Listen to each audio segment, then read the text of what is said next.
Well, hi, good morning, everybody. It's just about 6:30 in the morning, and it's actually a really nice day in spite of what you're looking at here. And I'm in Calgary, and I decided I was going to do somewhat different than simply just be out in the open, in my house and do the video there. So I thought I'd just come out and kind of do something different for a change. Today, what we're going to do is we're going to look at another white rum. And the last time I talked about this was with the Bacardi Superior, which I wasn't really very enthused by because I didn't think it was all that interesting. It was thin, it had not much going on for it, it was 40% and so on. Today, though, what I really want to do is talk about the El Dorado 3-year-old white, which, if there's any rum out there aside from the French agricoles on, the unaged rums, that could possibly take Bacardi Superior out back and thump it, it's probably this one, right? So DDL, of course, does have the entire range of rums. They are very well known, of course, for their 12, their 15, their 21, the occasional 25s, the Halo editions, the cask strength editions, and so on. But sometimes I think this one gets kind of overlooked, and I want to kind of like put a few notes together on it, because although I've reviewed it already many years ago, I think it's time for a revisit, just to make sure that we don't actually, think that it's an also-ran that should be thrown out with yesterday's trash. Now, this is a 3-year-old rum, and it comes from two marks, apparently. So one of them is the Skeldon mark, and one of them is the Blairmont mark. So the implication, therefore, is that this thing comes from the French Saval still, which, of course, is a very versatile still, and that can be dialed into all sorts of different configurations to provide marks of different kinds. Truth be told, I'm actually not too sure about that. It's entirely possible that the rum might come from the John Doerr still, or it may come from the other coffee still that they have that makes this the Superior High Wine.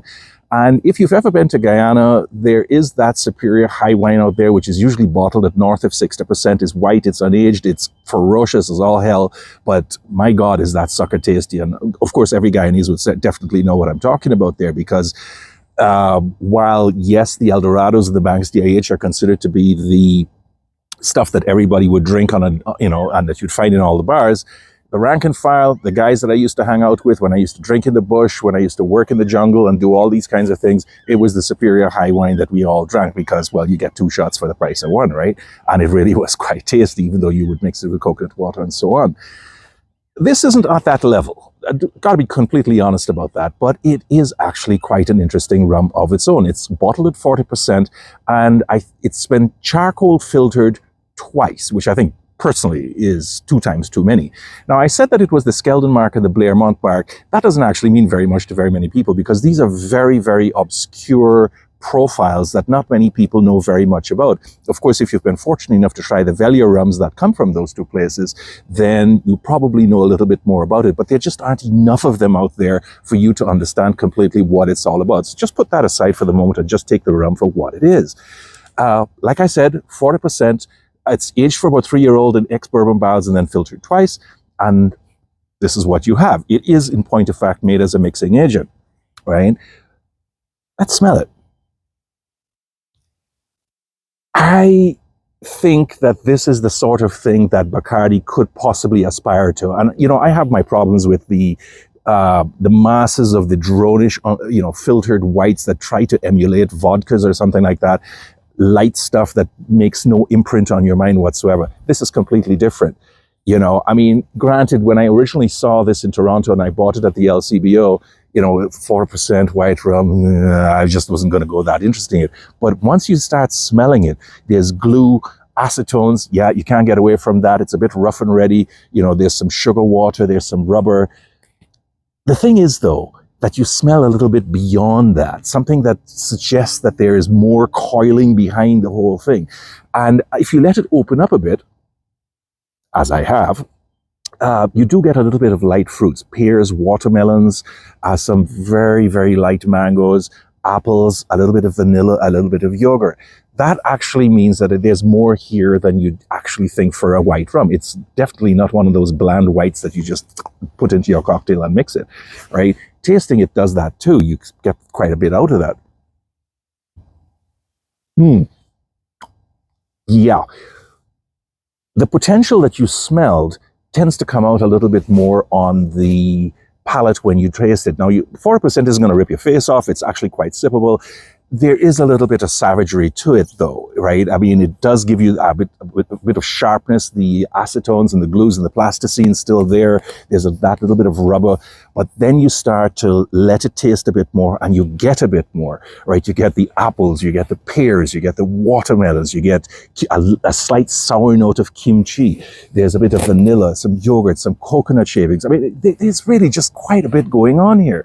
And this is what, to my mind, elevates this rum quite a bit above the dronish whites that don't do anything in particular. Again, I come back to this thing about light rums trying to copy vodkas to try and get some markets here. But this doesn't try for that. This tries to actually have some taste to it. And although there is a little bit of uncouthness to it, you know, there's... it's a bit rough, it's a bit ready. You can tell that it hasn't been aged for very long. But the truth of the matter is that what it has is a certain element of character. And this is what I like about it, right? I wouldn't really sip this too often. There are better white sipping rums out there. Not that many, but most of them come from the French islands and they tend to be agricoles. But this one comes from molasses. And for them to be able to do so, even after the filtration that it's gone through, the aging has done its bit. The original character of the two marks tend to do its bit. And I think that there's just a touch of braggadocio about it that I really kind of like. And quite frankly, I wish this thing was stronger. I wish it was like around 45 to perhaps 50%. And then we could really see some shit going on, you know. But for what it is, I think that this is perfectly sippable by itself if you're willing to take a little bit of, take a little bit of a chance on it.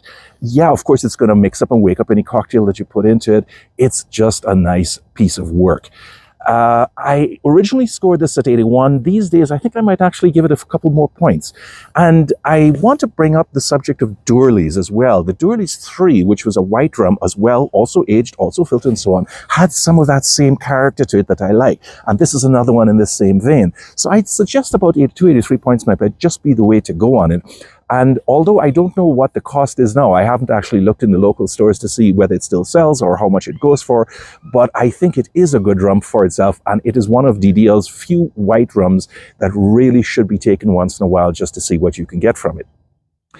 That's pretty much it. It's a little too early for me to be drinking this just like that, but I think I'm going to take a sip after here and just enjoy watching the sun come up and spring come to Calgary. You know, it's been a kind of like a miserable few days, but for all of those out there who are in sunnier climes and are enjoying their life and looking forward to the summer and the camping, and everything else, do have a really nice day. And I will talk to you again the next time. Take care, everybody. Bye-bye.